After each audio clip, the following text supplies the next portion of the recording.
There's a lot of things that I saw as a child that basically have not left any kind of impression on me. Like, if you asked me to, like, recount the majority of, like, The Land Before Time or something like that, which was definitely a movie that I saw multiple times as a kid, I couldn't tell you shit. And nowadays, you can watch it and be like, hell yeah, you look for that weed leaf. Littlefoot Brontosaurus quest for weed leaf. Like, weirdly enough, the one thing that I've maybe taken from Land Before Time is just saying, yep, yep. Like, doing the ducky thing, just be like, yep, yep. I used to hate that. Are you sure? Actually made me angry. I don't know why. I had problems as a kid. Are you sure it's not the sequel movie? When I wake up, first thing I do, eggs. To look around for something to chew. I fucked up. Exactly. I let her Feeling enter her myself zone. is very, very tricky, because you see, I'm impossibly picky. Eggs. I made the mistake of letting her enter her zone. Oh no. Don't let her enter her zone. You always when you come into my zone, you're gonna be hit with such great things. Did you know you can buy the whole 15 Land Before Time movie collection? Wait, don't say, is it like a bundle? Yeah. Okay. I want to try to guess the price because I feel like that's what you're going to cite there. So 15 Land Before Time movies. When did the last one come out specifically? I want to say, like, I think it stopped in the teens. Yeah, the last one was 2016. So 2016 was the latest one. 15 movies, all in one bundle. I'm guessing you can probably get it for, like, $30? Yeah, that's at least on DVD, yeah. Wait, was I, like, dead on? Yeah. Yeah! Hell yeah!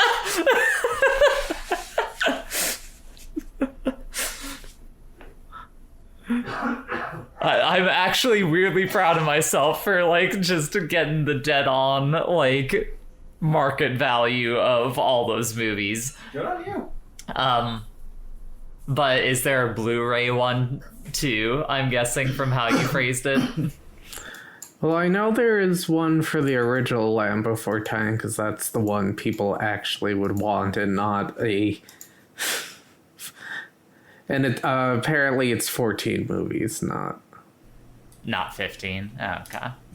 I mean, I'm guessing the original Land Before Time on Blu-ray, you probably get that for like $25. It's $10. Oh wow. Okay. I mean, It isn't very good. what? It's perfectly fine. It's a Don Bluth movie. Here's the thing. When I was young, I still do, but I always had an even bigger problem with, like, high-pitched noises. So when I watched children's media, it was cartoons like Looney Tunes. It was live shows like Pee-wee's Playhouse. Things that very predominantly didn't star kids. Because I found children's voices annoying. So, like, when I was growing up even, I hated kids. I was a weird child. So... You know, all of the annoying singing and high-pitched children talking was like a fucking cheese grater to my eardrums when I was a child. It was really bad. You do realize that movie starts out with death, right? Yeah, and then it just goes downhill after that one positive bump. I want to go back to the noise thing.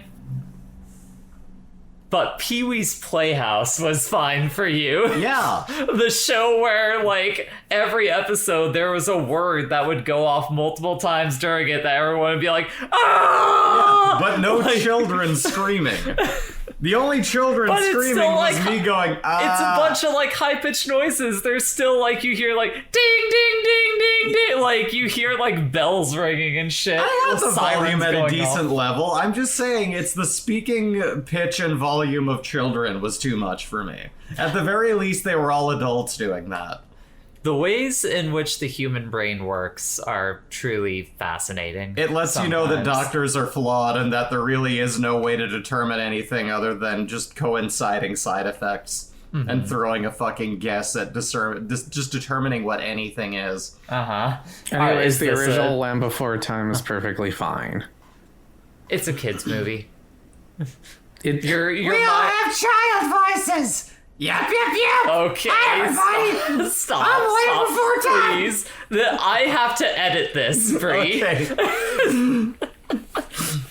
What was I gonna say? It's a kids movie, so your definition of perfectly fine will vary on that. Hi, I'm Bronto Bernie. Hi, I'm Bigfoot. Look at me, I'm Land Before Time. Bigfoot is not in the Land Before Time. Yeah, It's a Littlefoot. dinosaur.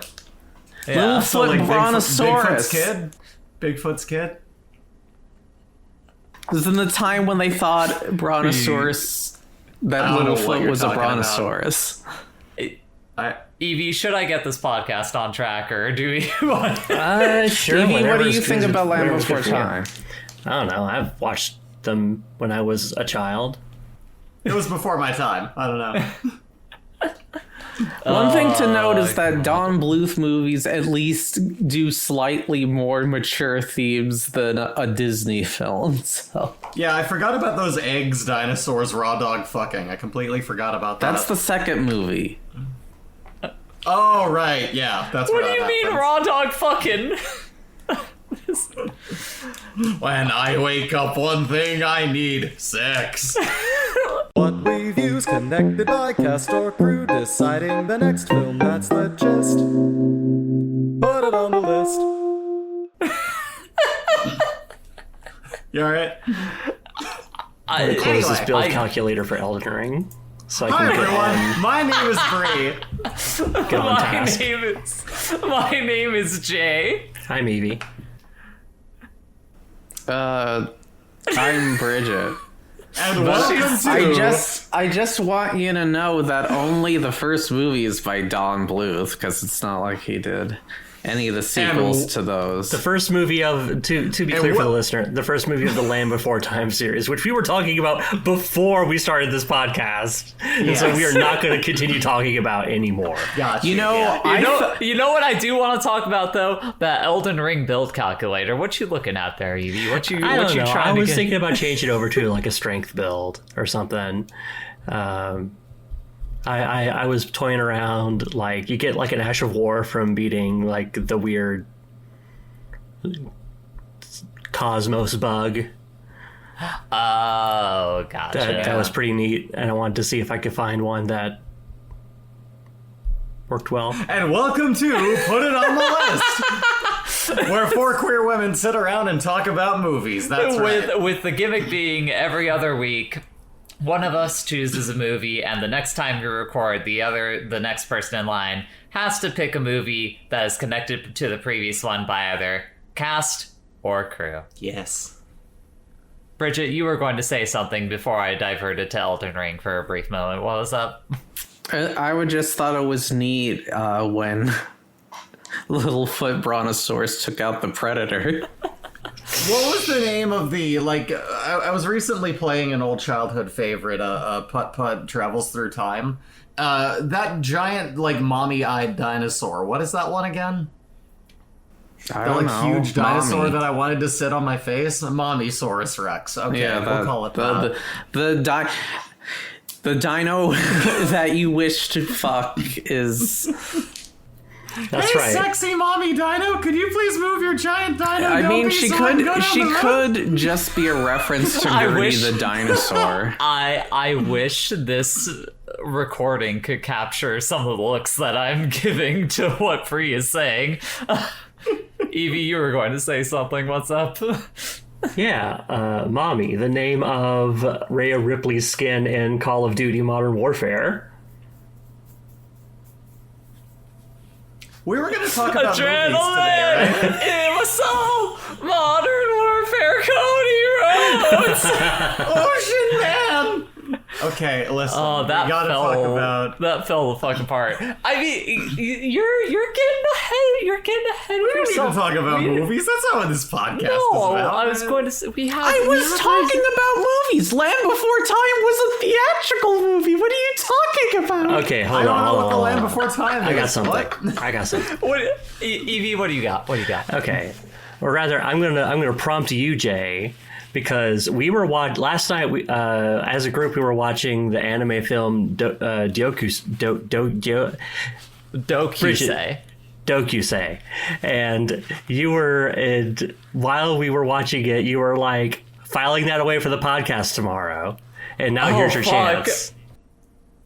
My filing system in my brain is not good. It's I don't even remember what moment you would have to name the moment it was, and then I might be Is able it to the part go- where they wanted them to just like raw dog in front of the children's sandcastle area? That's not- I don't think it. I don't gotta go, remember Ross. it shaking out like Okay, that. No, now I remember. So Dokusei is a short anime film from 2016 that revolves around a couple of gay boys in high school who, get into a relationship with one another, the trials and tribulations of navigating that relationship. So imagine And- like Kaze-san and Morning Glories, but the Morning Glories That's- are Morning Erections. For the people that are just here for the movie discussion, they're not going to get that parallel. But for those who will.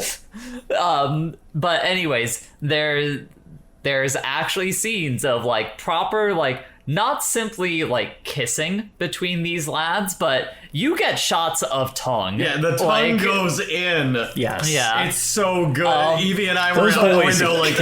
yeah. But that was specifically the thing, is like you get to the first makeout scene and both Evie and Bree are like pumping their fists going like, yeah! Because like anime, you don't get a lot of good, like genuine gay deep kisses. No, you get yeah. like, oh, a little peck on the mouth. Ooh, they're in love. Blah blah blah. No, you gotta get like in there. Like, it's so good. It's so But good. I My was- gay little babies. I was just so taken aback that I was like, oh my god.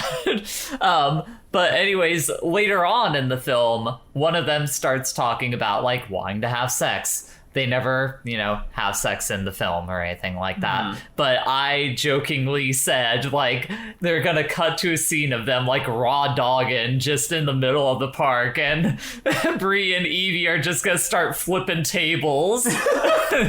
Like, yeah! Lighting a couch on fire or something like that. We are the sickos out the window going, yes. Yeah, exactly. That was what I filed away Okay. in my head for the podcast.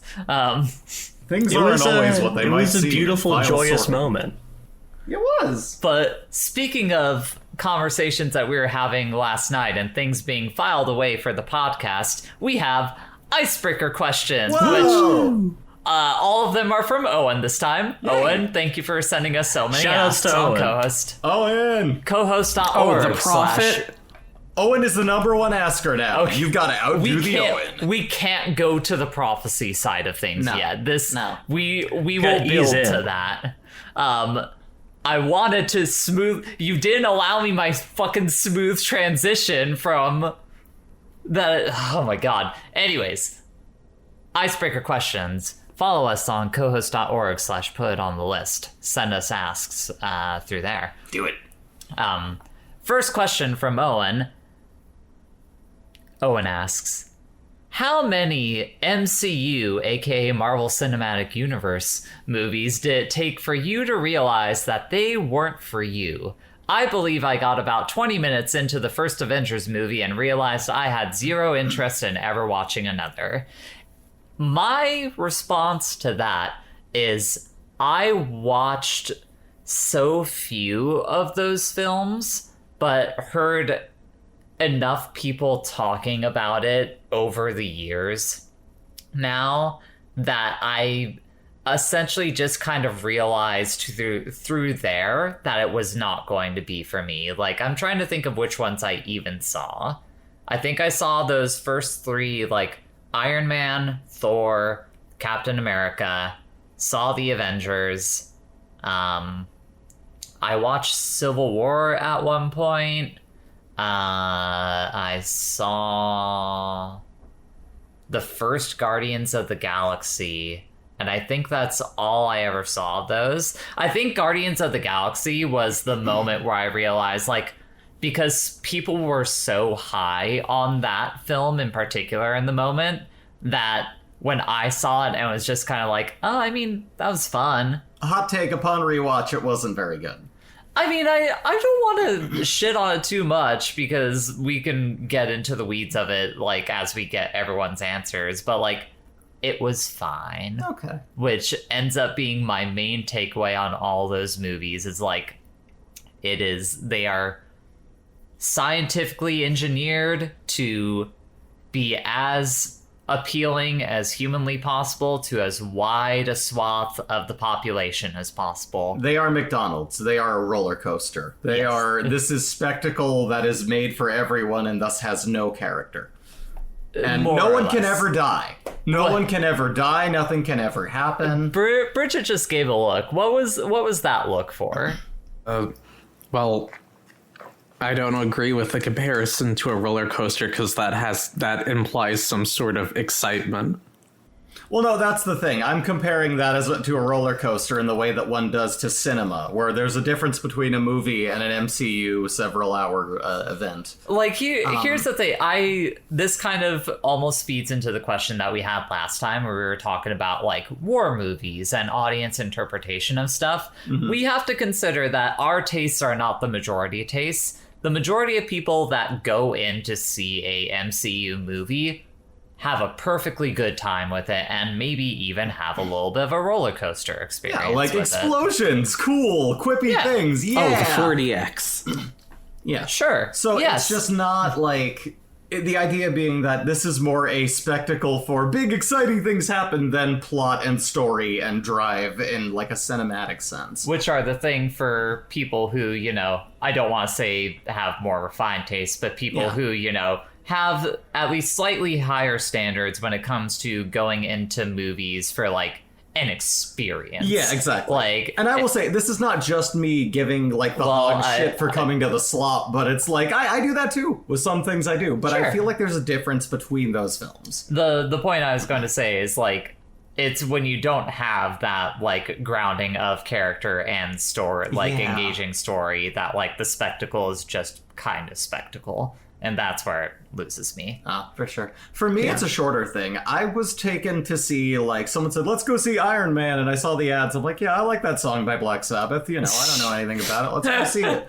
I didn't know much of anything about Robert Downey Jr. other than he has a background with doing a lot of drugs. And I'd overheard about him. I'm like, oh, this guy's pretty handsome. Saw the movie. It was like, yeah, not bad. I then saw 2. And I was like, yeah, I'm already done with this.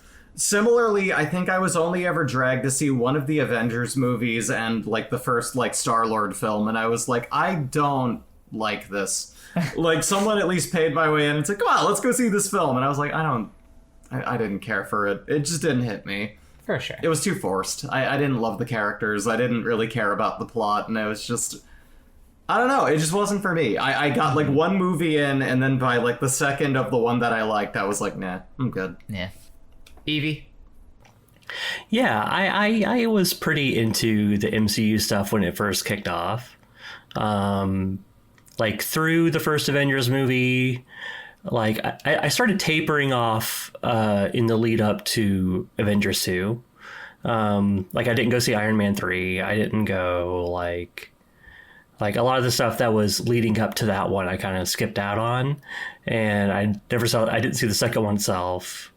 And yeah, like I sort of just, like, saw less and less of those movies as time went on.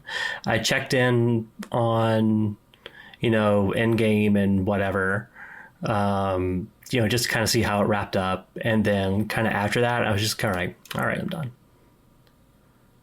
I sort of gave, like, the post Endgame TV stuff, like, I gave it a look, but then it was just like, nah, this is not anything I want. Look at all these actors being quirky. Like, I think, like, WandaVision had had potential. It was adapting a really interesting it was inspired by a really interesting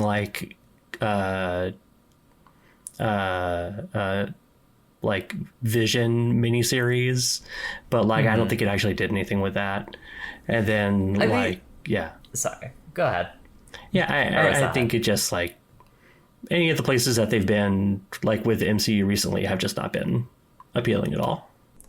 I think that's the most disappointing thing about the MCU as a concept is it is something that has so much potential to be interesting and do interesting things, but they fell so much into a tried and true formula that even when any of their movies were starting off doing something interesting, they always end up having to divert to okay, we've had our moments, now we go into the third act where all of our heroes are gathering together to fight big world threat or something of that nature, and it just kind of flattens the arc of the entire experience and makes it feel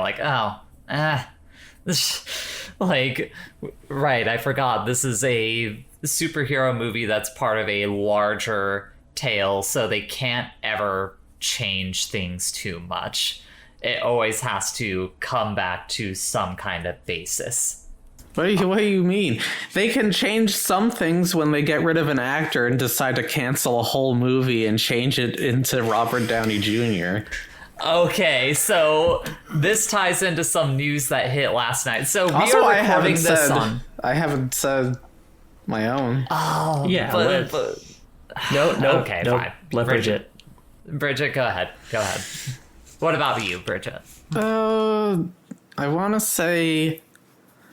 after the first Avengers movie, that's when I tapered off. Occasionally I would check in on things I guess Thor Ragnarok is probably the most okay of all of those movies. Yeah. I say that by all those movies I mean pre it fully establishing to be a MCU. But Ragnarok was very much after they did that, though. Yeah. Well, no, I'm saying that's the only good, or at least okay movie. Oh, after. Yeah. You said pre-MCU, so that's why I was getting confused. I was like, wait, post. that's more post than pre. But yeah, I've seen a lot of them in some places. I have seen the one with MODOK where it looks like fucking Shark Boy and Lava Girl. Oh, Lord. We want to talk about just draining the character from everything that makes comic books weird. A movie cool. that now has no relevance because it introduces a main villain who doesn't exist in the universe anymore.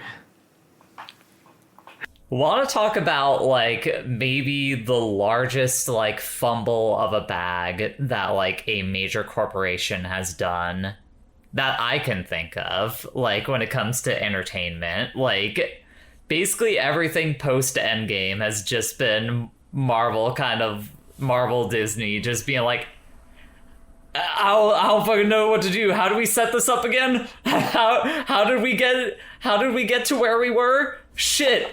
Well, it's one of the things Endgame is the endgame. It's literally the big payoff of your entire movie thing. And that's the end of the game. You're done. Yeah, you're done. And so anything after is a huge drop. Yep.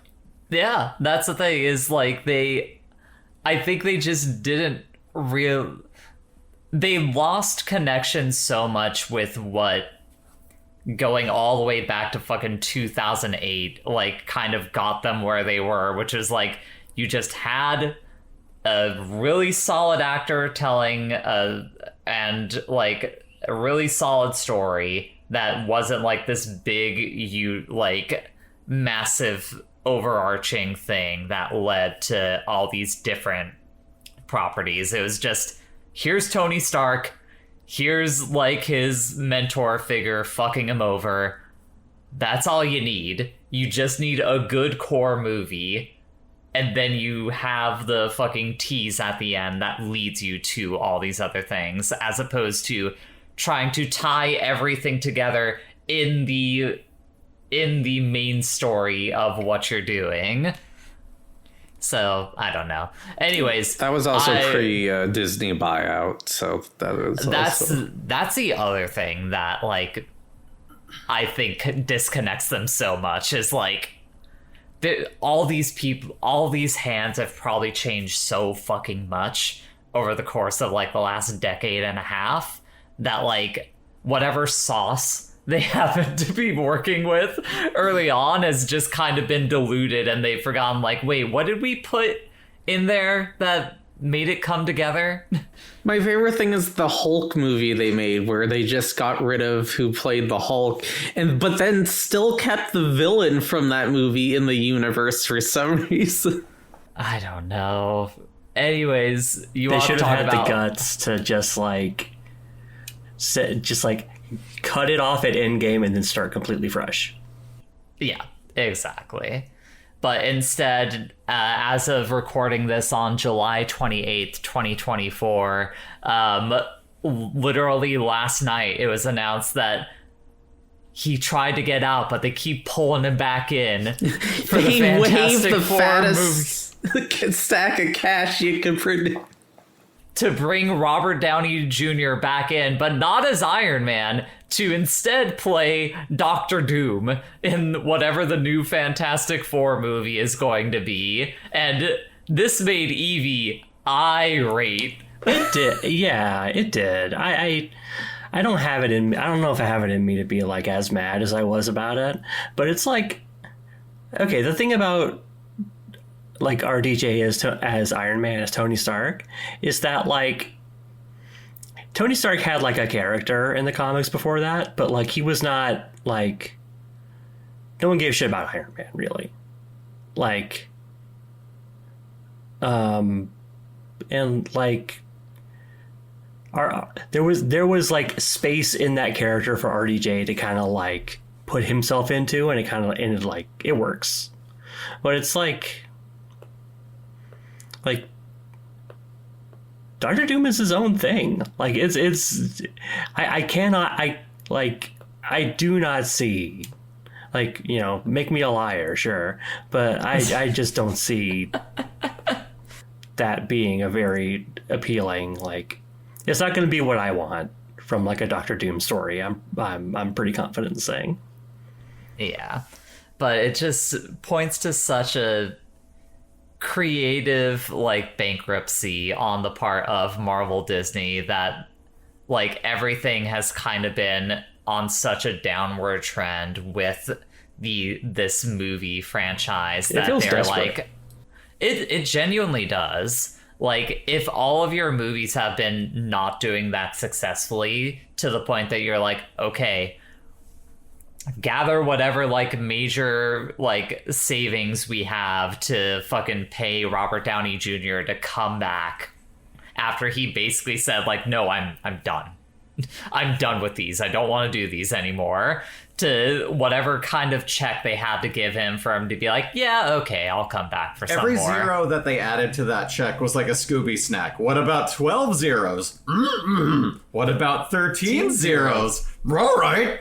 And then he joined in, and now he's doing this thing. Yeah, he's gonna be doing it again, and it's probably like a very genuine like bet on Marvel Disney's part to be like, okay, really hope this works. We got Pedro Pascal as you know, our kind of like one of the new like charismatic like leading men of the current decade we're leaving in, and we're bringing back our other big charismatic leading man to play the villain. So there's got to be sparks there, right? We got to be able to get it this time, right? Right? Please, we want to keep printing money. And we'll see how it works out, but it's definitely a capital trying to hold on to whatever flame they had before it's like finally just fizzles out. Doesn't he say flame on? No, this is the opposite of that. The flame is dying. This is the Dark Souls. This is the fucking flame off. Yeah. Do you think they'll bring back the Doctor Doom shake to Denny's? The last time they released the Fantastic Four, it had Denny's crossover where you could get a Doctor Doom shake, you know. The Dark Grimace shake, yeah. I don't even remember that, but I believe you. I mean, nobody remembers that movie anyways. Do we have any final thoughts on this MCU discussion? Yeah. Yeah, I kind of got out every point that I would ever talk about these movies. Returning to, the date and time that we're currently on. So right now it is July 28th, 2024. When we last recorded was on, I would assume, July 14th, 2024. And we received an ask from Owen where, he acknowledged that, his another previous ask where he mentioned Donald Sutherland occurred shortly before Donald Sutherland passed away. And then he proceeded to name drop Joe Biden in that next ask. As of this date of July 28th, 2024, Joe Biden has dropped out of the presidential campaign.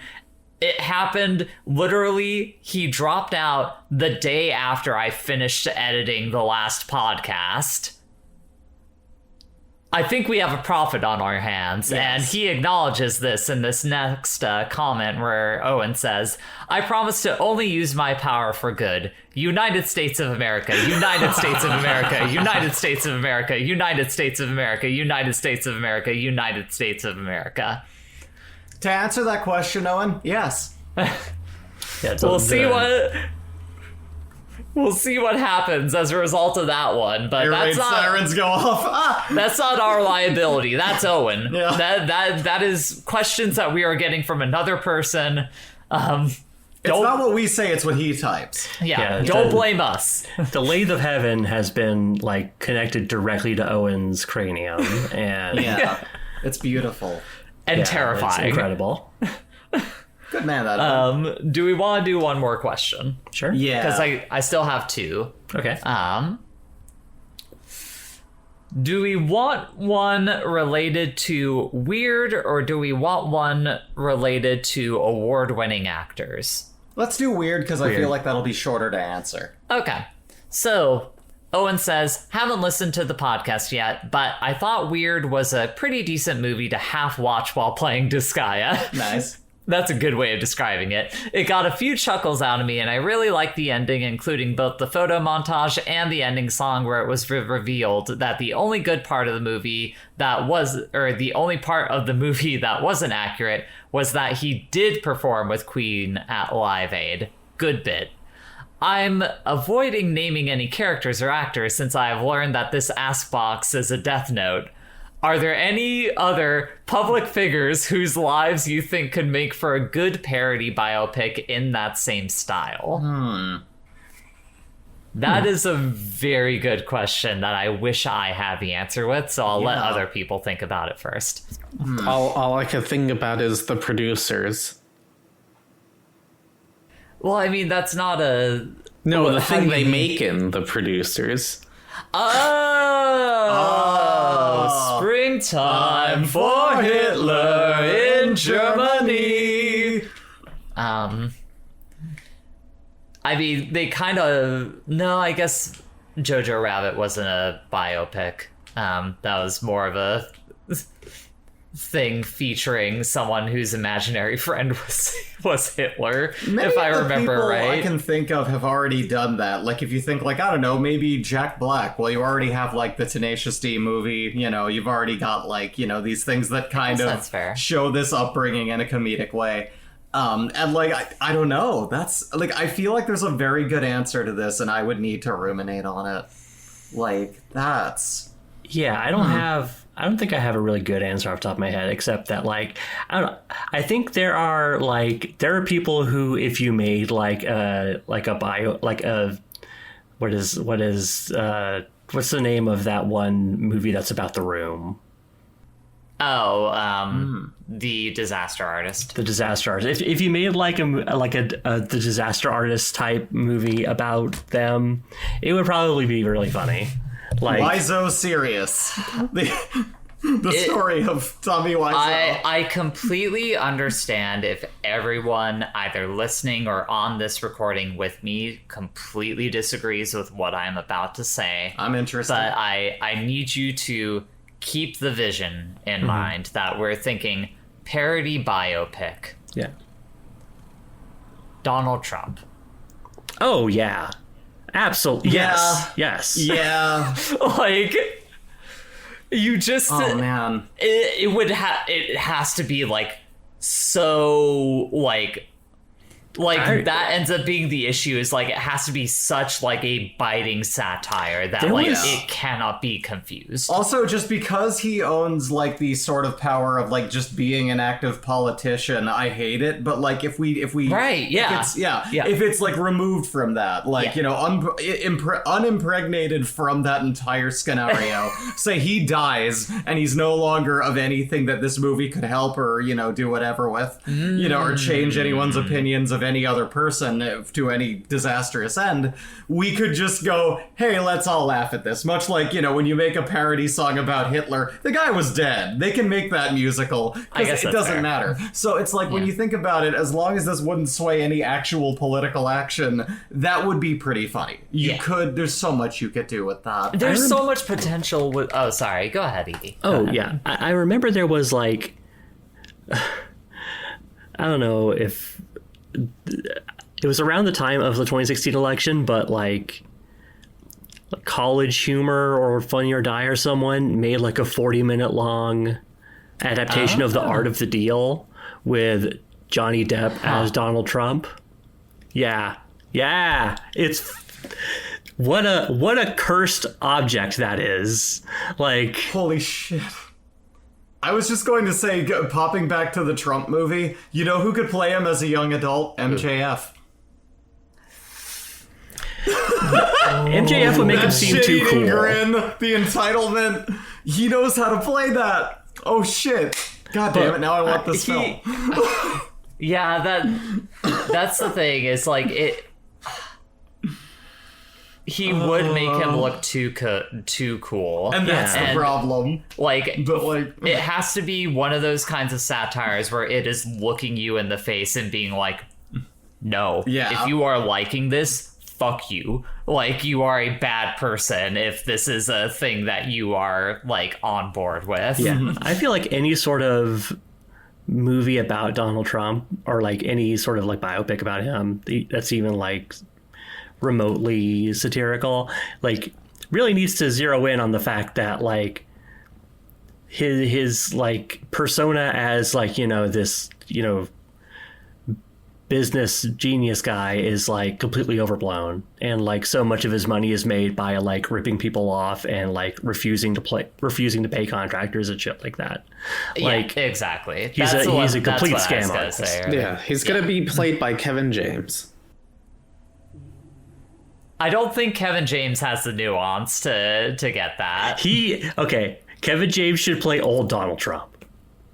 Sure. Old Donald Trump, like, the thing that I'm imagining is like once you start getting to that late era Donald Trump and just whoever gets to play him like really leaning into the diva qualities of him, where he's like, it was such a terrible movie, like that actress, awful job.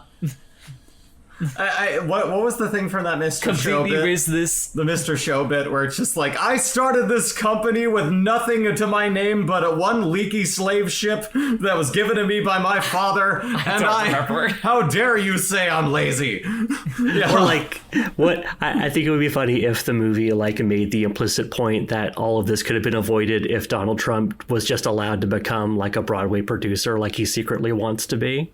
Oh man, yeah, that could be interesting. I've always wanted to sing.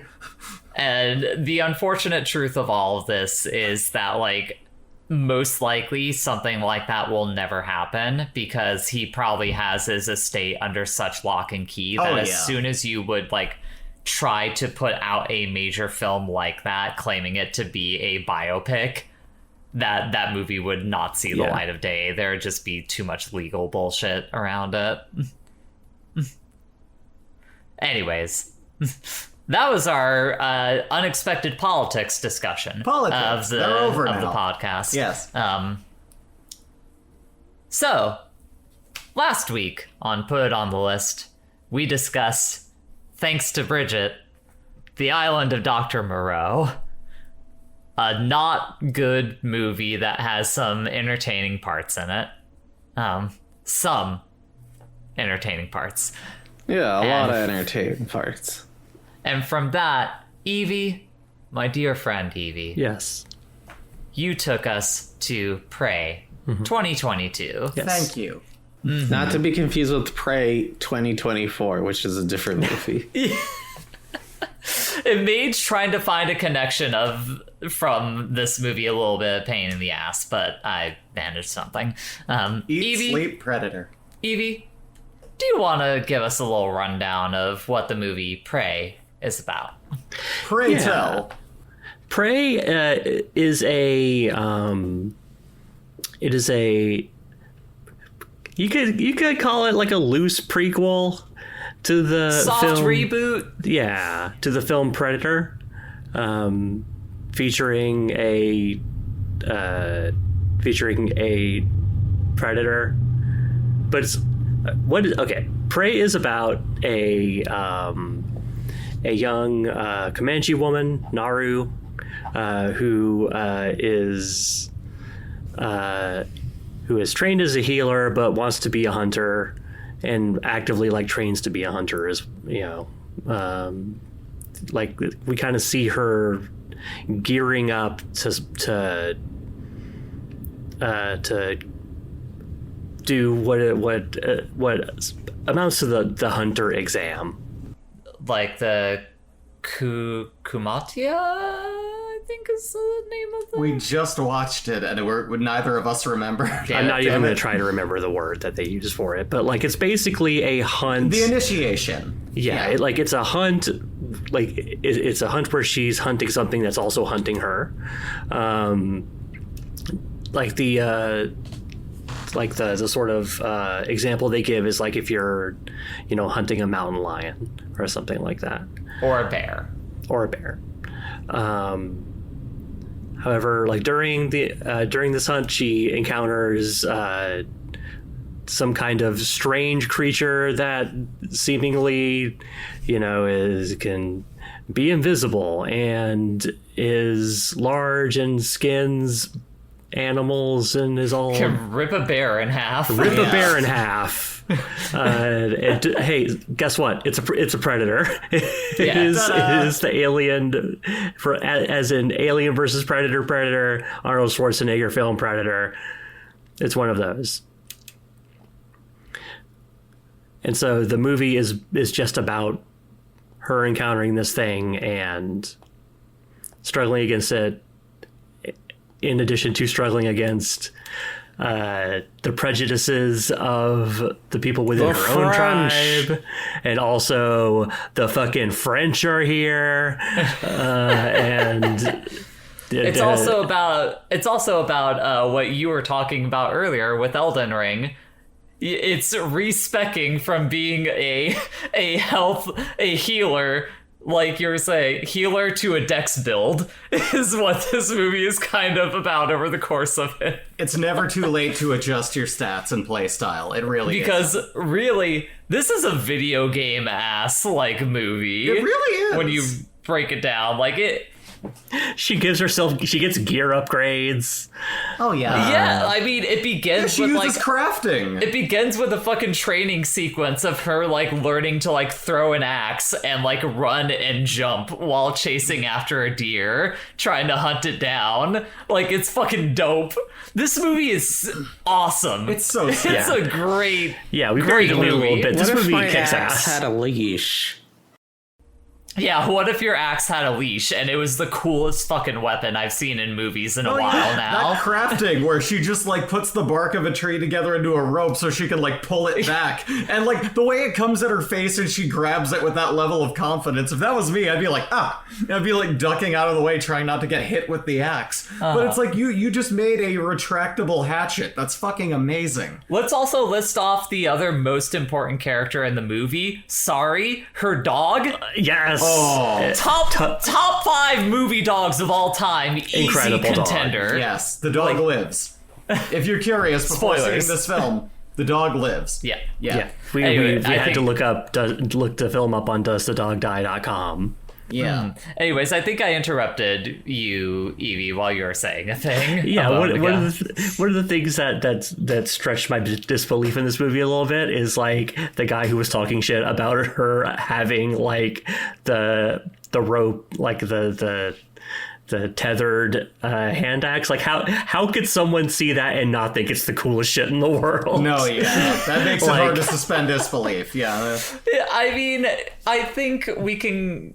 So I guess to introduce some other characters, like the main duo of this film is truly Naru and Sari. Like they're the best, they're great, but also another important character is her brother Tabe, who's kind of like a member of the Comanche tribe that is like kind of like proven themselves. A bit braggadocious for it too. Isn't he like the war chief?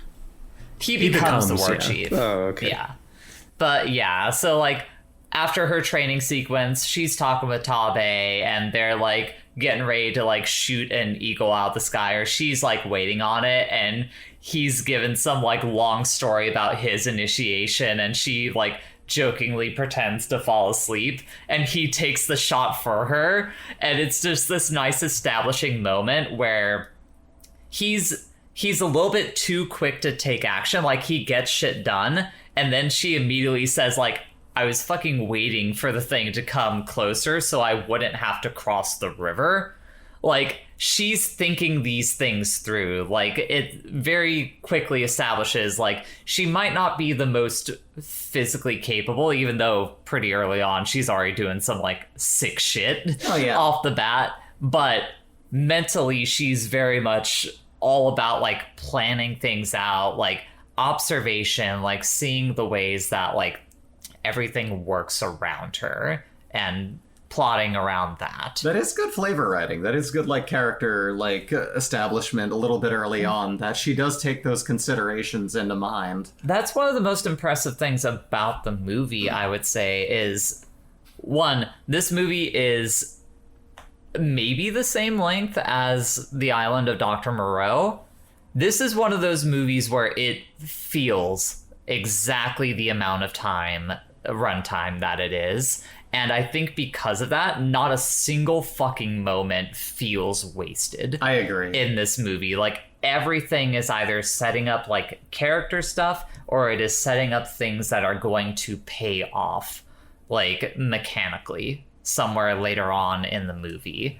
It keeps you intrigued. The eyes aren't wandering, especially when you have the gorgeous backdrop of the stony Nakota Nation near Calgary in Alberta, Canada. Beautiful opening shots and beautiful scenery in general. But yeah, like it's scenic, but it's also like you said, the pacing is just so fucking good. What were you gonna say, Evie? Yeah, I was just agreeing. Like the movie doesn't drag at all ever. Like it's just like extremely well paced. Yeah, and going back to the nature thing, like, I fucking love how tied everything is to nature in this movie. Like, you have that original... There's probably going to be a lot of points where I end up comparing this movie to the original Predator during this discussion, just by virtue of the fact that it's part of a franchise. Like, it was going to happen eventually. But that original Predator movie, those characters are... It's less about the nature that they move in. They just happen to be in nature.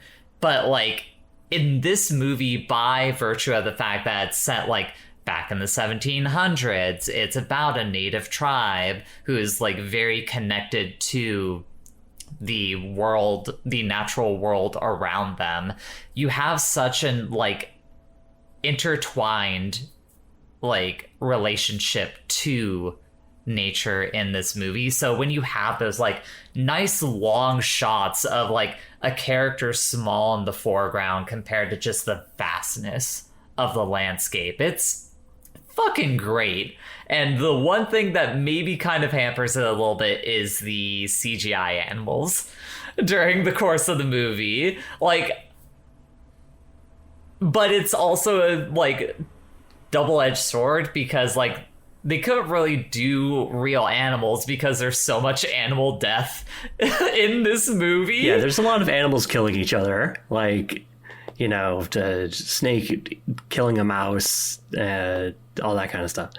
I think like the thing about like, I feel like in media that's like portraying like, you know, native tribes and all that kind of stuff like that, I feel like a pitfall that they can fall into is just like, you know, they're so connected to nature around them in a very like woo sort of way. But like the way, and I think that this movie makes very clear is like they're connected to nature by virtue of nature has all this shit that they need. Or like all the stuff that they use in their day-to-day life is just around them, and they know how to access it. It's like, from the weapons to like preparing medicine by like grinding like a mortar and pestle with stones. Like, you know, I mean that it's beautiful. Yeah, you see that connection in like a very material way, which like I feel like is not often a focus. Have you never cried to the blue corn moon? Don't even. What the fuck are you talking about? I have a thought when y'all are done with this.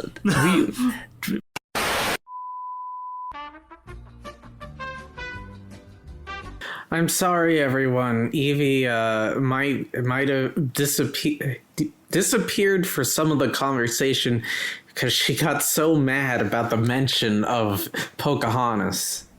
Yeah, I'll see how I end up editing around it. We'll figure it out. The last thing I remember is specifically that, Bree, do you... I mean, we already have my recording. Yeah, we ended up talking about like Predator and all that kind of thing. Yeah. Oh, yeah, we were talking about like the original Predator and the like. Anyways, the last thing I remember is that I was talking shit about the movie career of Jesse the Body Ventura. Yes. And how and then Evie went on to say, don't talk shit about Don't Abraxas. you dare talk shit about Abraxas on this podcast.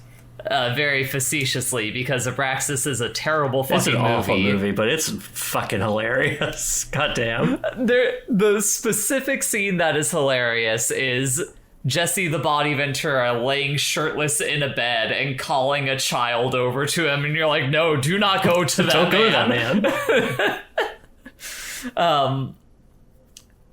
But I think the thing I wanted to talk about, if it did not make it on to into the chunk that I am editing around currently, is like just the use of that predator prey. No, I did talk about the predator prey dichotomy. Yes, that. Okay, I remembered everything. So that's what led me to talking about Predator, because like Prey feels like it's actually working with like thematic ideas beyond simply just being a action horror hybrid movie.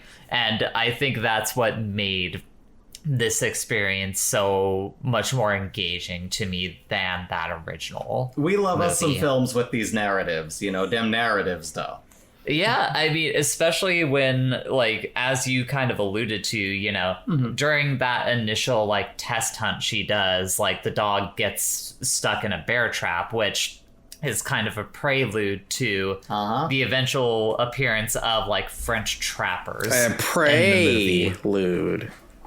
But before we get to the French trappers, we should talk about how, you know, she sees the fucking Predator ship in the sky, and you get the sickest title card drop I think I've ever seen in a movie. like when you see like it's this great shot of her looking over the like what is essentially a skybox of where this movie is going to take place, and you see the Predator ship, and like the camera is panning upward towards the sky, eventually revealing the title of the movie, and it's like fucking sick. So great. Good. Right into that gray overcast sky, just there it is. Oh man. Oh, it's great.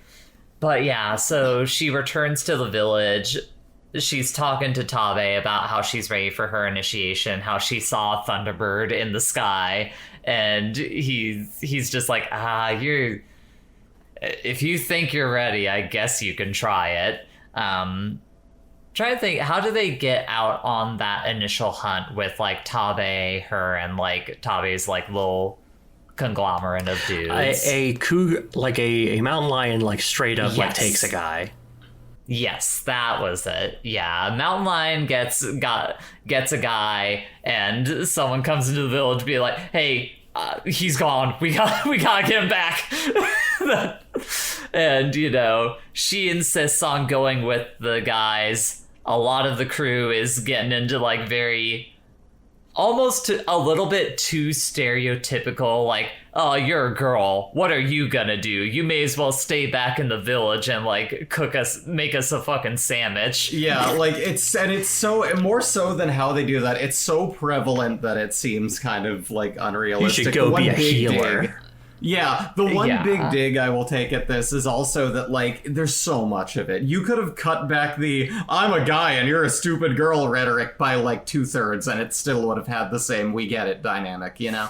It's kind of prevalent to the point that, like, it takes you out of the set, like, out of the, like, setting and time period that you're in. Like, reading up on this movie, I was reading some reviews, like some of them being like paraphrasing from like actual native people talking about how like, no, that dichotomy of like the sexes didn't really exist back there. So like when you start kind of pushing in these more modern ideas, you kind of take yourself out of the moment.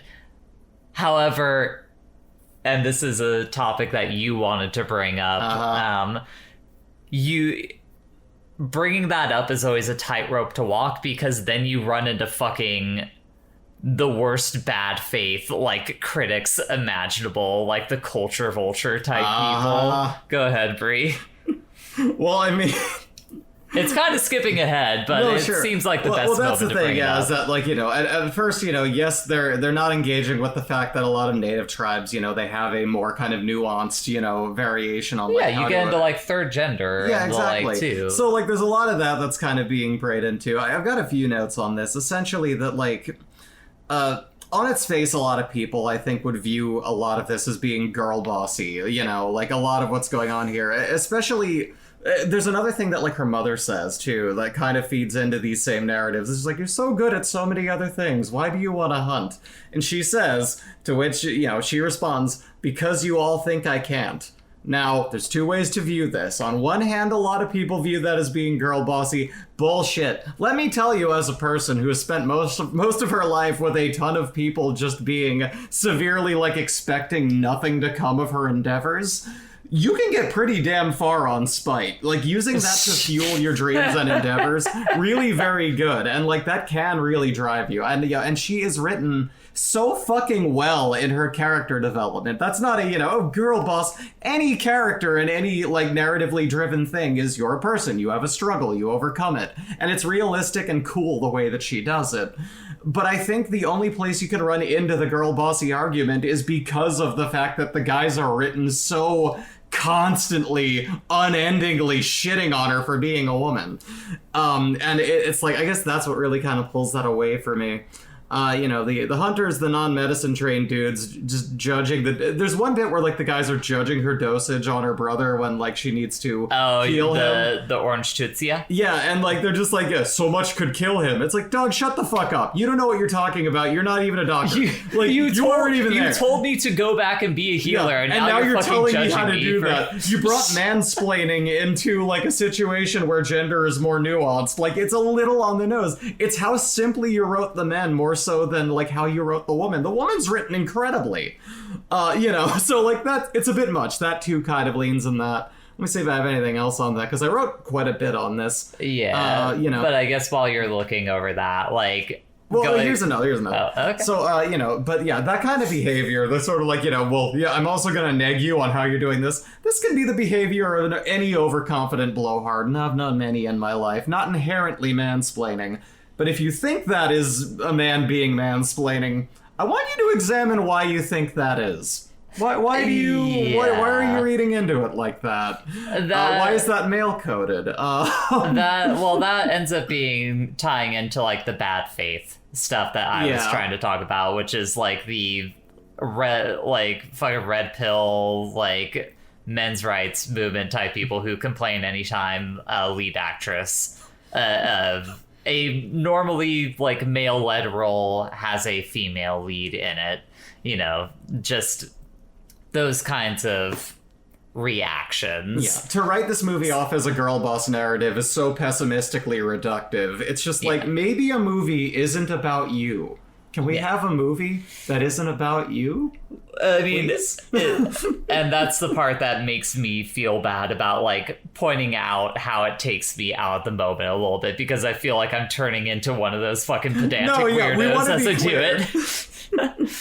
So that was a weird long diatribe. You mean about it's that. turning you into a girl boss gatekeep? Gaslight.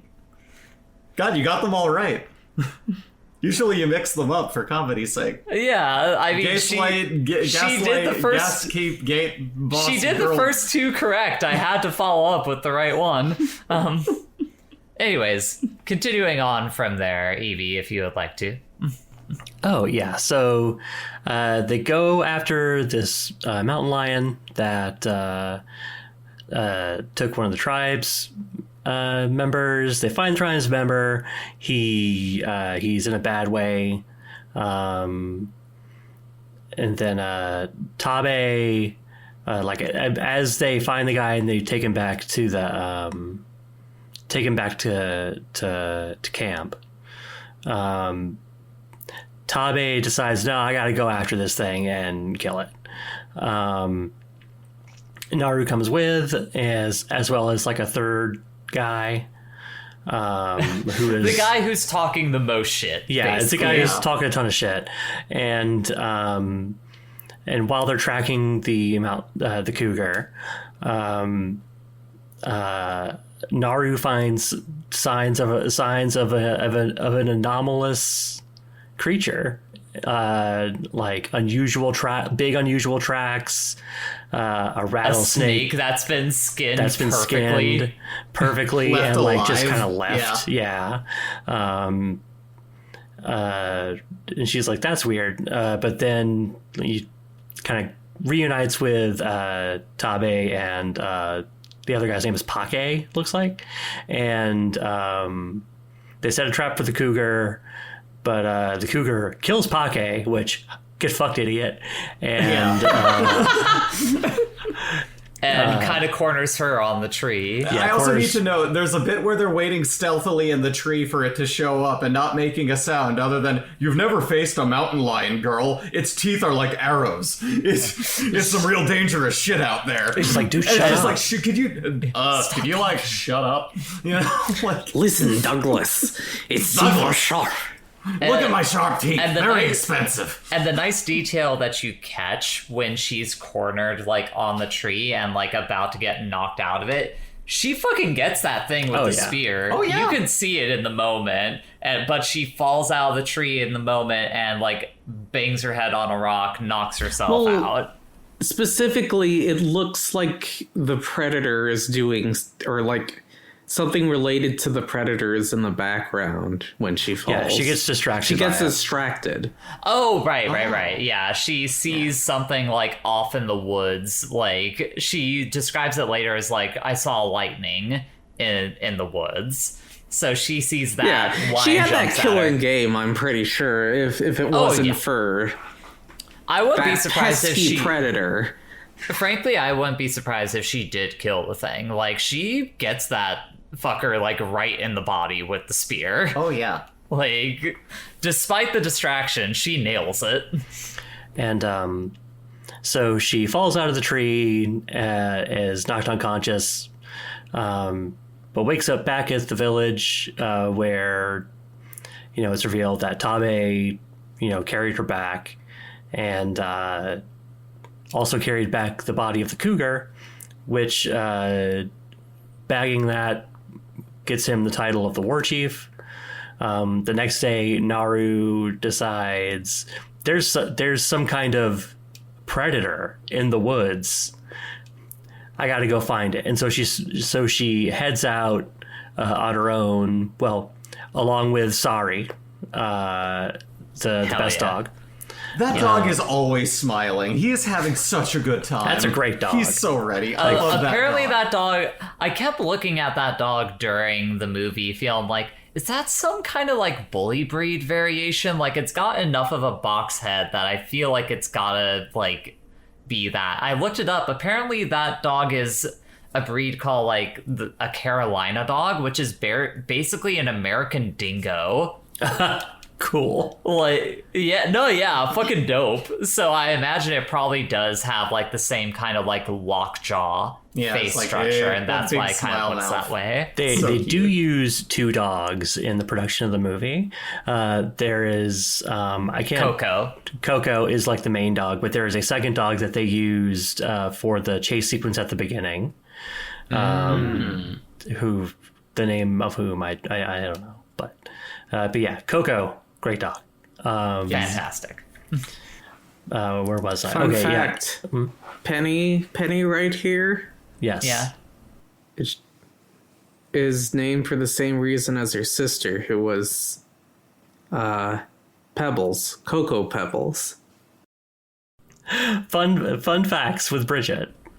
It's not so much that they were named after the cereal; they were named after the fucking Flintstones characters. Well, I don't think a cereal is a Flintstones character.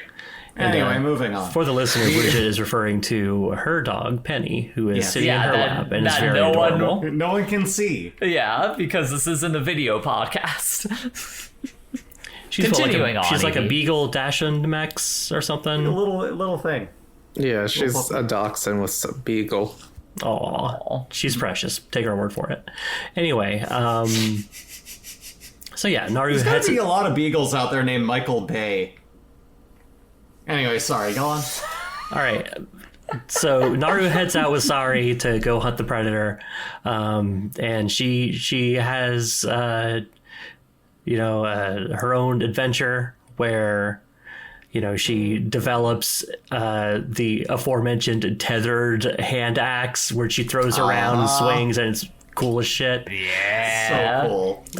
She falls into a bog pit, which almost like swallows her alive quicksand style, but she uses her cool new tool in order to kind of pull her way out. It's very cool. And it comes back later. And then No unitaskers in my kitchen. then she and Sari run into a goddamn bear.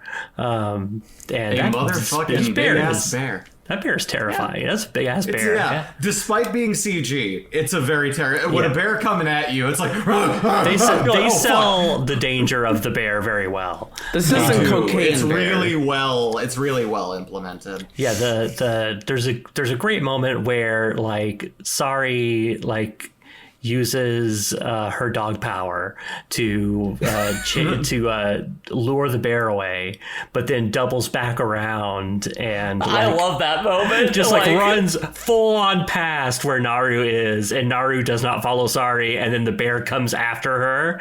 It's just like, if your dog's running like that, you should probably keep running with your dog. No, yeah. Like, Naru's just like, oh, I guess Sari got the bear. Oh no, bear's still alive. Oh shit. But who comes along to... Wait, actually, is this before or after the bison field? It's probably around that same time. It's maybe like a little after that. I feel like we should talk about the bison field before we move forward, because that's another thing. I'm trying to see where it is. It's around this. It's during the sequence. Okay, for sure. I guess we can finish talking about the bear encounter before we get into the bison stuff. Just real quick. Like, she attempts to escape from the bear by hiding in a beaver dam. And apparently the beaver dam was just so that they did not have to have so many shots of full-on shots of the bear, because they had problems making it look convincing in CGI, and so being able to obscure it a little bit helped. They covered it well, for sure. And so while she's hiding Are inside, you saying it was unbearable to have too many wide shots of the bear? Well, it was non-optimal, it seems like. So they had to grin and bear it. They certainly did.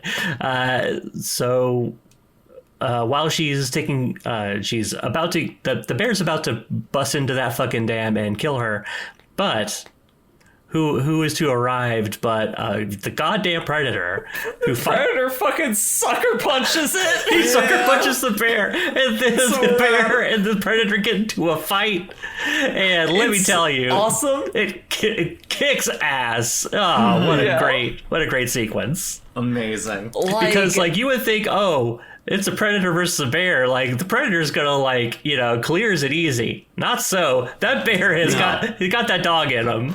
That bear it really takes a chunk out of that predator. You were joking about it while we were watching, that you're like, I love that this is a movie where the predator just kind of sucks at what it does. I love how much of a fucking doofus he is. But here's the thing. They said the worst guy for the job. They did. Here's the the movie's thing. partially a comedy for having him. It's so good. But no, the predator doesn't suck in this movie. The thing that you kind of have to realize, especially in comparison to the older Predator movies, the Predators are also still using more rudimentary technology. I guess that's true. They have lasers, though. They have, a laser pointer. That's the thing, is, in the original Predator, you get, aimed at by that weird, 3-point laser pointer, and you suddenly have an exploded hole in your chest. Yeah, they actually use lasers originally, but this one is using physical arrows. Yeah. The mask that it has almost looks like it's made out of fucking bone. Like bone or hide or some mix of the two. It's so good.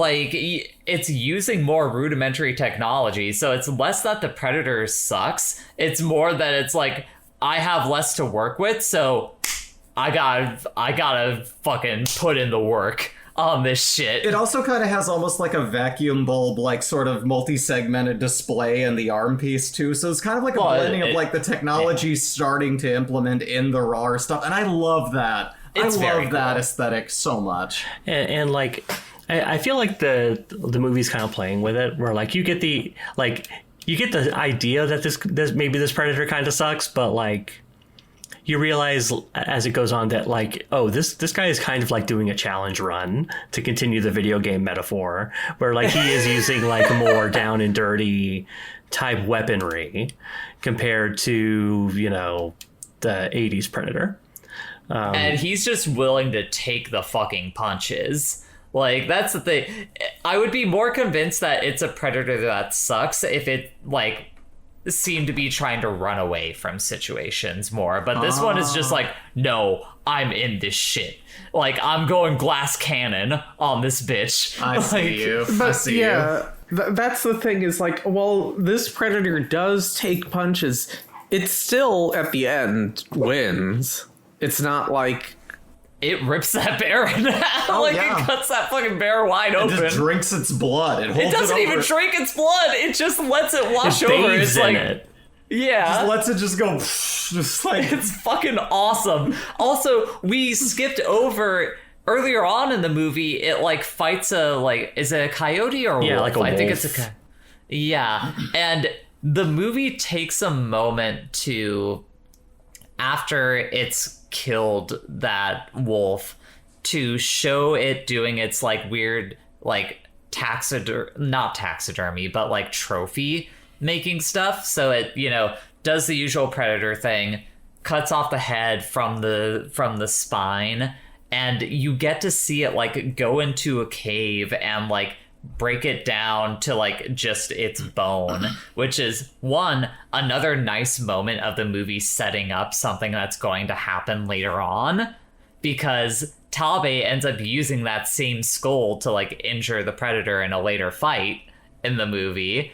But also I think that's a nice moment that shows more how the predator operates, like from a philosophical point of view, because in another scene that's in that sequence, Naru comes across like just a fucking field full of nothing but skinned bison, and they've all clearly been shot like square in the head, so you know it wasn't the predator. It's the fucking trappers that have been like putting bear traps around and stuff. And you get this idea that like there's like these 3 different kinds of connections to nature that are represented in the movie. Like you have the connection of the Comanche people, where it's like, no, we live in this shit. Like, we literally have to use everything that we have provided around us for us to live our lives. You have the predator, which, you know, is kind of more like just a hunter, like just wanting to challenge itself. But there's a level of like almost respect and dignity that it's like trying to treat these hunts with, and that's kind of shown by like the trophy taking that it does. Like, it's not just, you know, simply tossing everything to the wayside. It's like, no, this was a good fight. I'm going to commemorate this battle that I had here. yeah, I could see it. And then you have the fucking trappers that are just like, we just want the fur. Leave the fucking meat sacks in the middle of the field for like the native people to come across and be like, Jesus Christ. Yeah. What the fuck, man? Like, it's such a harrowing image to see. Like, it is disgusting. Yeah.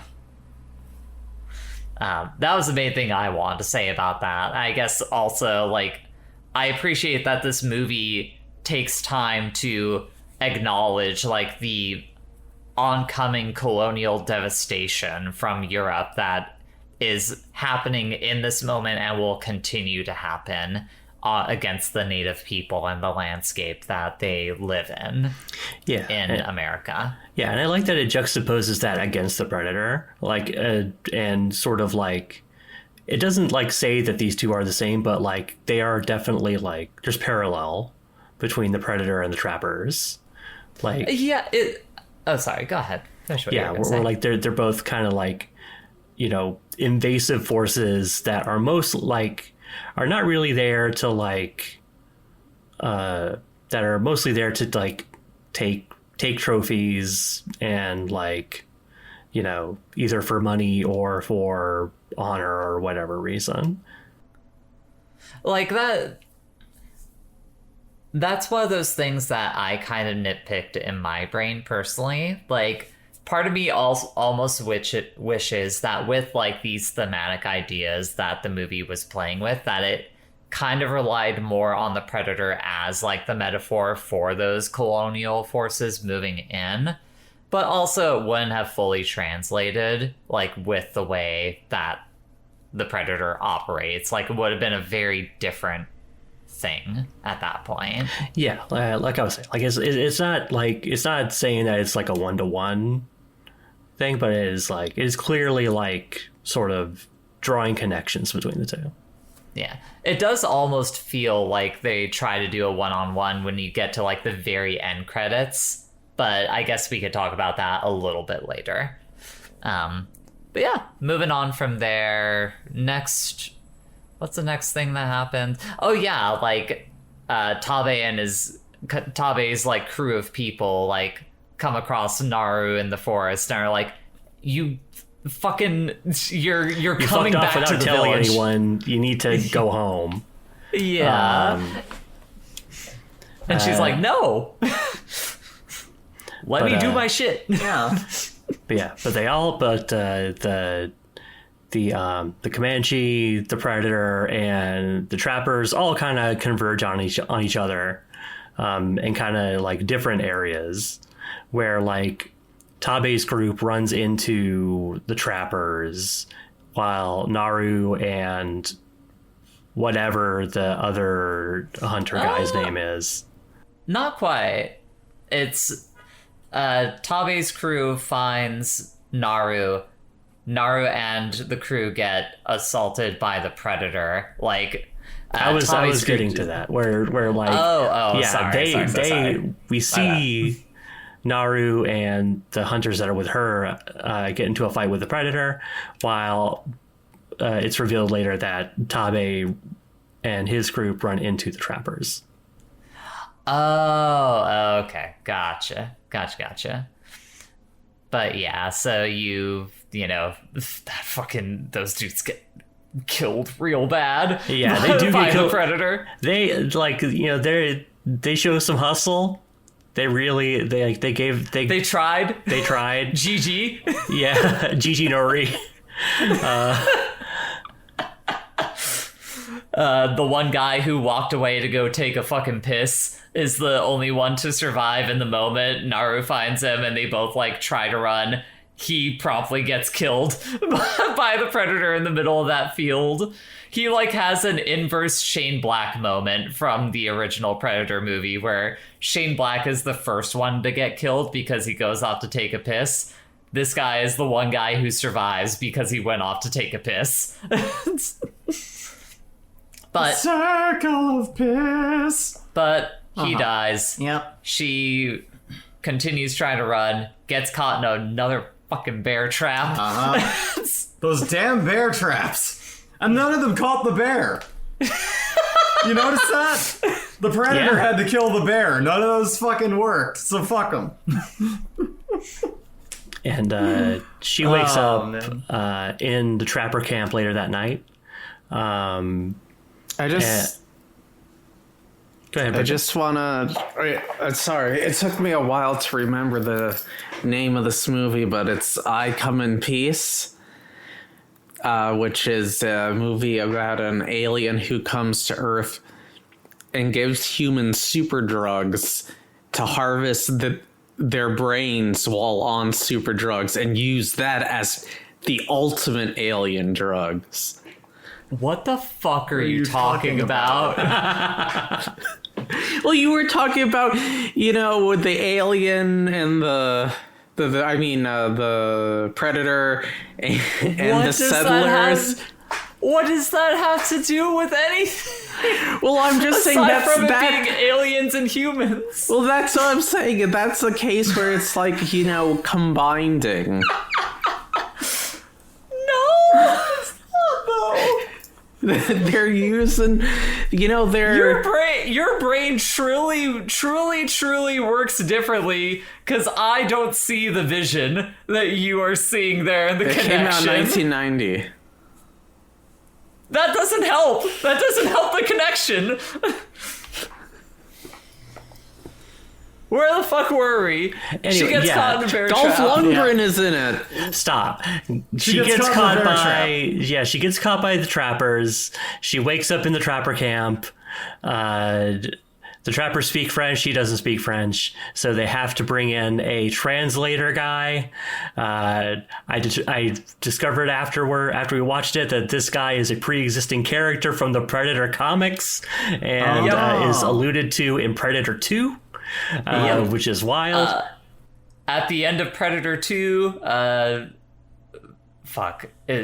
Danny Glover, right? Yes, Danny Glover. Okay. Danny Glover, like, is in the Predator ship, sees all these different trophies. He put up a good enough fight against the Predator that he's like, fine, you can have one of my trophies, and tosses him like an old-timey pistol. And it's the same pistol that Naru ends up getting later on in the movie. Uh-huh. Yeah. And that's the actual connection Neat. on there. So the trappers reveal that they also capture Tabe. No. And they make him bleed in front of her. The way that they cut him is the exact same way that Billy cuts himself in the original Predator. Yes. Which is Yeah. a cool reference. It's one of those. It's neat to repurpose that same sort of shot or that same sort of action in like a different context.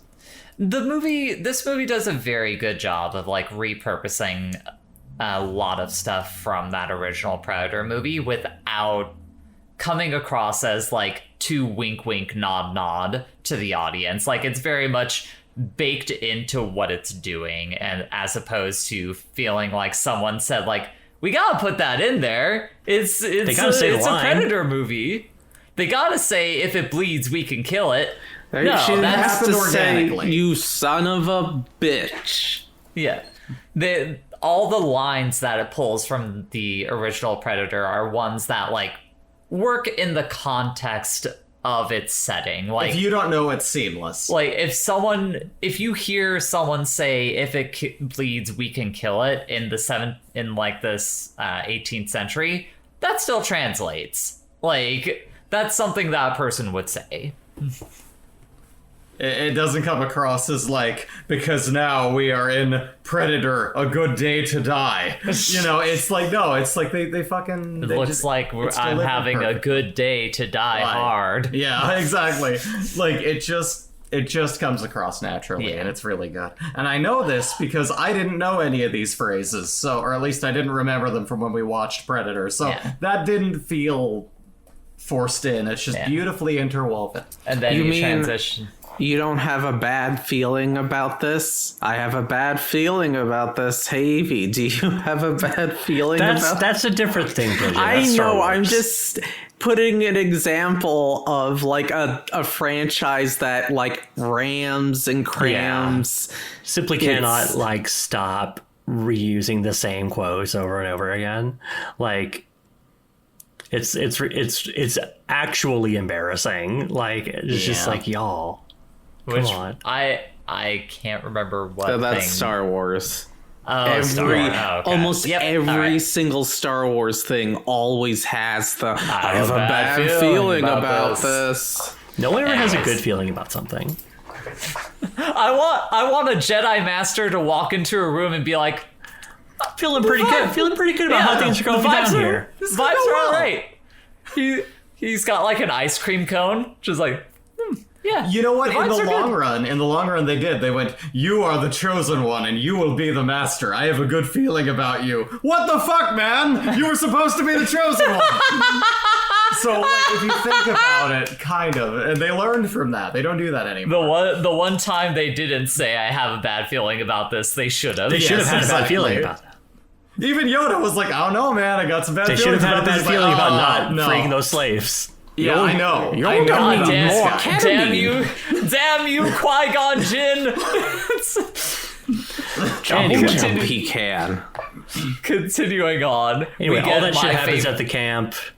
Yeah. You get my favorite set piece of the movie. Yeah, where like they try to use Naru and Tabe as bait for the Predator, but being idiots, they don't realize that the Predator does not want people who are unarmed. And so the Predator just fucks all their shit up. Yeah. And it rules.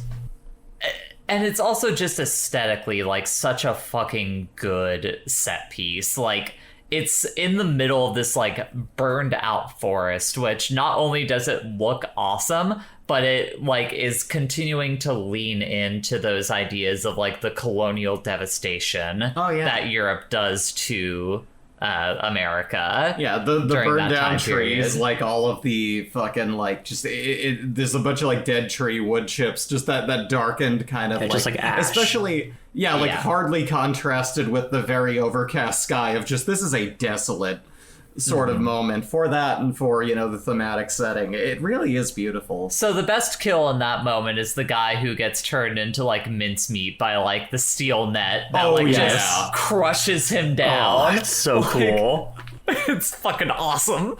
Like the net just mulches the guy. It's so good. Disgusting. The Predator also reveals that he has a cool like arm shield, which is directly inspired by the video game God of War. It is straight up, yeah. I see. And he's got like he's got all kinds of cool shit. Like this Predator is toyetic. He knows how to use that shield too, because he can use it as a shield, and he also uses it to just fucking slice off somebody's head. Decapitate a motherfucker. Which that decapitation sets up like a moment of tension that ends up happening during the fight with Naru too. Like, there's so many just like small details that in the moment don't feel like they're setting anything up, but as soon as it pays off, you're like, oh shit. Like, this is a movie that really works a lot on rewatch, like, to see just the absolute efficiency that this movie operates with. It's like fucking phenomenal. Like the orange medicine that is used on the guy at the beginning, like it said that it cools the blood. It gives it to the translator later on after he crawls back to the trapper camp injured. I'm skipping ahead a little bit. It cools his blood, and so the Predator can't see him when the Predator returns to the camp. And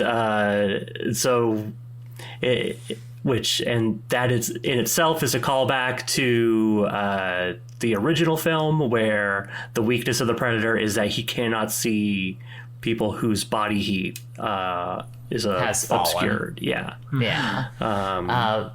But you didn't really skip too far ahead, because really the only other detail that we like kind of skipped over in that like big set piece is that like during the scramble of all the French trappers getting killed, their horses get let loose, and Tabe sees one of them and is like, I gotta get me one of those horses. And sure enough, when you go into that scene back at the trapper camp where like Naru meets the translator and like they have another little moment of confrontation with the Predator, Tabe just fucking comes in on his horse and like starts beating the shit, having a great ass fight with the Predator. It's awesome. Yeah. Like it's extremely cool. And like you also get a good sequence of Naru just like owning a bunch of trappers who don't have their shit together. Like, God, just like finally getting to kill a guy with like the tethered hand axe, and it fucking rules. It's as awesome as you expect it to be. It's like a Doom weapon. It's so good. Just pull it back. Just man, beautiful. I just want to note the person who composed this film also just makes music for Assassin's Creed, and in fact was hired because the director played Assassin's Creed Valhalla and wanted it's a video gamey movie. It works. It's so good. We should note that the director is a guy named Dan Trachtenberg, who did 10 Cloverfield Lane. He did 10 Cloverfield Lane. He was a host. He literally was a podcast host back in the day. What a dork. Really? What did he host? He was one of the 3 hosts of the Totally Rad Show podcast and a former co-host of the Geek Drome podcast. I want to shove both of the names of those podcasts into a locker. Yeah, but go on. Yeah, they were hosted at Revision 3. If you're a certain flavor of dork, you know that means something to you. I don't. I recognize the name, but not enough. But yeah, I'm sorry. His Wikipedia page is stating that he's directing a TV series adaptation of Waterworld. Bless him. Because like he directed 10 Cloverfield Lane. He directed an episode of Black Mirror. He's done a number of short films. But yeah, like he's Pretty good track record. yeah. Like you get the indication that he's got a good eye for this sort of thing. Anyway, so confrontation in the camp. Yeah, there's confrontation in the camp. Tabe has a really sick fight with the Predator, but essentially like sacrifices himself to like he gets in some good blows, but then the Predator goes into like dark mode and you can't see where he's at, so they're just like and then Tabe sacrificing himself. If you want to continue, sorry. Yeah, like he sacrifices himself and lets which allows Naru to get away. Naru finds the one remaining Frenchman who fled the massacre that they were subjected to, and uses him as bait for the Predator. We should note that this Frenchman is like the king piece of shit. He is the worst one. Yeah. He was like poking her with a stick when she was in the cage. Yeah, like he's a real piece of shit, and he gets his because the Predator comes and kills him. But doing so leaves the Predator open for Naru to obscure her own body heat with the herbs from earlier, and she steals the Predator's mask, which forces him to sort of play on a more even playing field. So he doesn't have any of his cool, like, thermal vision or like auto aim, like wall hack bullshit. That is what that is.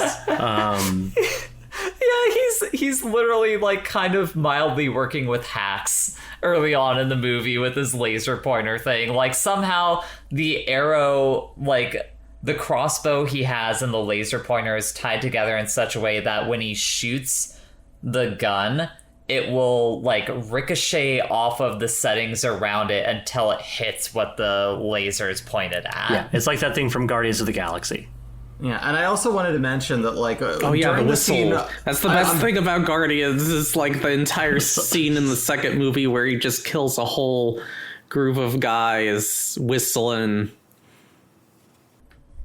Anyway, there's a point where when you get to that scene, like, this is kind of dialing back, but where they're actually tied to that tree and where the area of the forest has been burned down by the colonizing weirdos. Like, you do hear the brother mention that he stole her kill.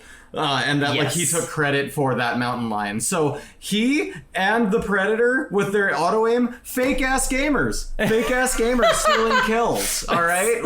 I reprimand them for this.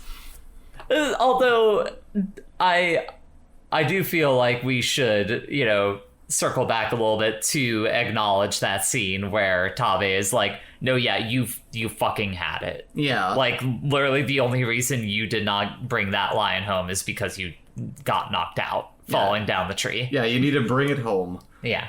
Yeah, and that scene with in the burned out forest, like there's also a good segment where Naru, like, it looks like she may be like risking her hand, like she might be like telling using a story about trap. Beaver. Yeah. Beaver that chewed its own leg off. Yes. As she's like getting ready to like seemingly use a bear trap to cut her hand off to like free the two of them from their like shackles in the moment. Yeah, but she triggers the bear trap without getting hurt, and it's like, I'm smarter than a beaver. Like, great moment. Just cuts the rope. Yeah. Fantastic. Marvelous. But finally, back to present time. She gets into it with the Predator, and basically steals his mask, forces the Predator to kind of like sink into the bog where she was stuck earlier, and kind of uses his tools to kill him by using the mask to target him, so that when he shoots his arrow, his like homing arrow at her, it swings back around and hits him in the head instead. Yeah, like right in the back of the head, just like Yeah, just like it's that. fucking sick. I mean, there's all kinds of like small little things that she sets up too. Yeah, there's a like bunch of small stuff.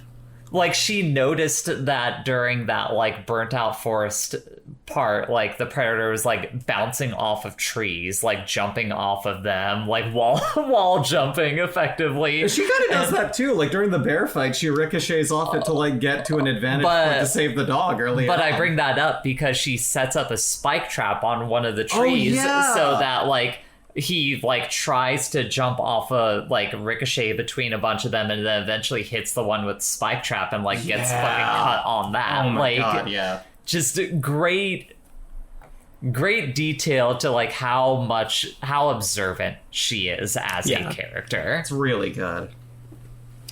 But yeah, so she kills that fucking Predator. Yeah, she kills the shit out of that Predator. She takes his head back to the village, and lets them know, hey, we gotta move because there are asshole Frenchmen coming to intrude on our space. Yeah. Yeah, I'm your war chief now. By the way, this is me bringing it home. Yeah. Predator. She brought it home.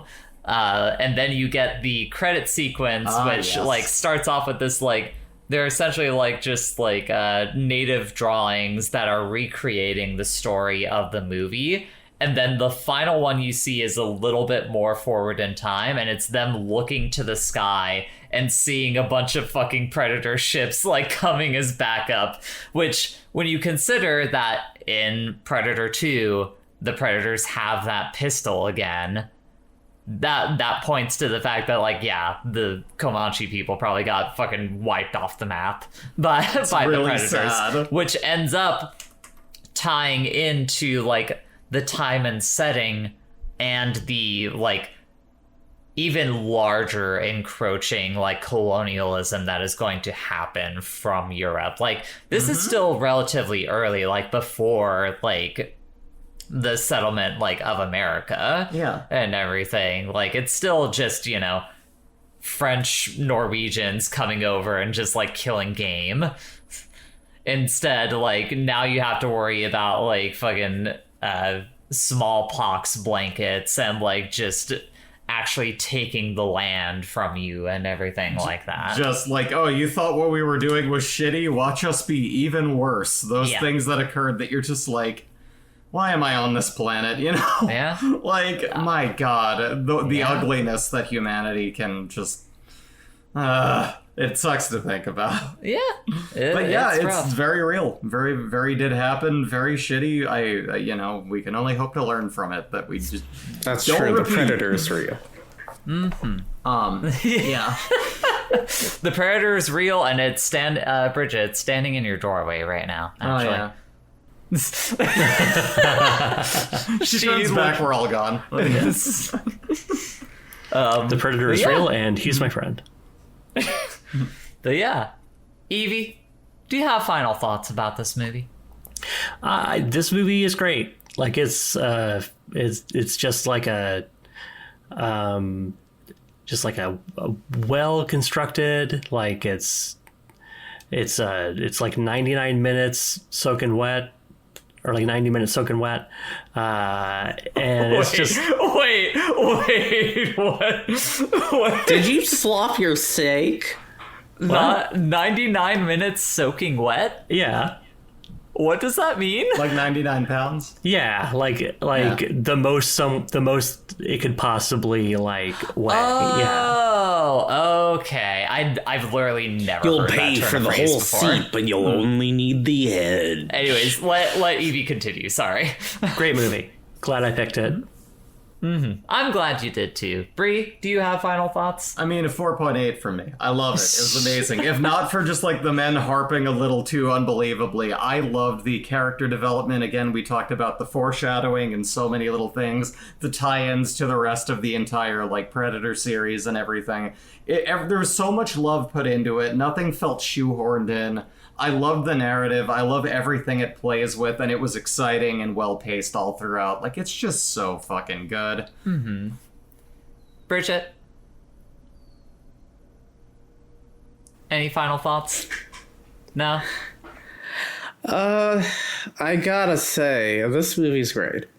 And I very much enjoyed watching it. It's been a movie I was hoping to see at some point. I know, like, a while ago.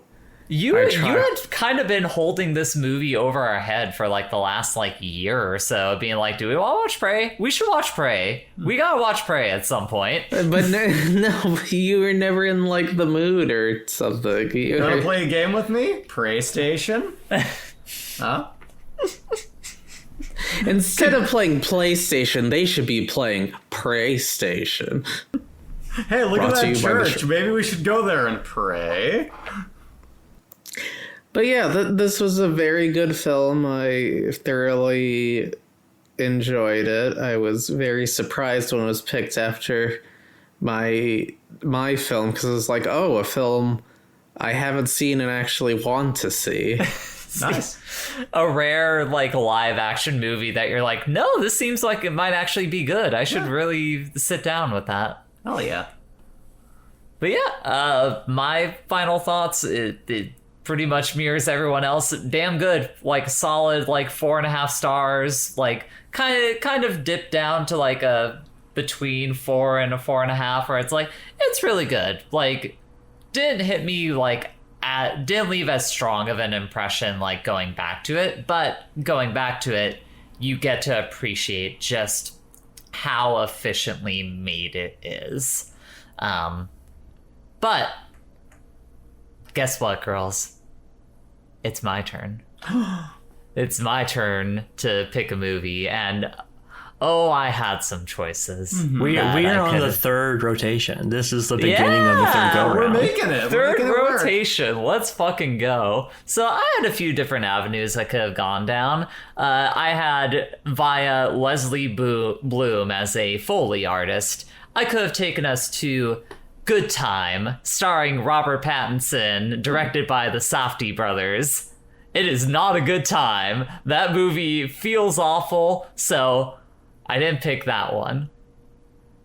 I have been wanting to watch 10 Cloverfield Lane, which was kind of the first one that I thought about, where I was like, that would be an easy connection.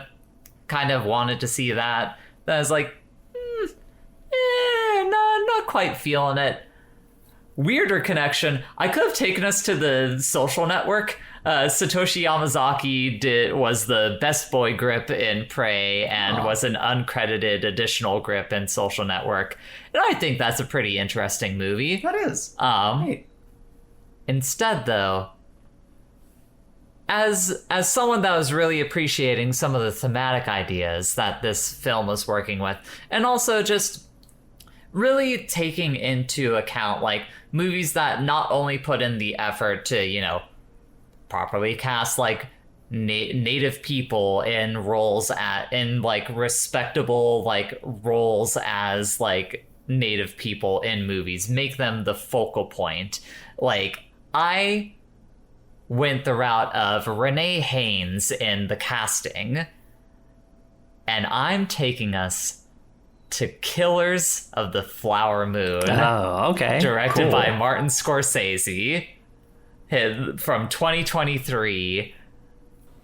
Buckle in. That movie is 3.5 hours long, baby. We finally escaped the 90s. We did. Yes, we've escaped the 90s, and we are watching a movie that is a little bit further along the timeline of colonial devastation done to the native people of the Americas by Europeans.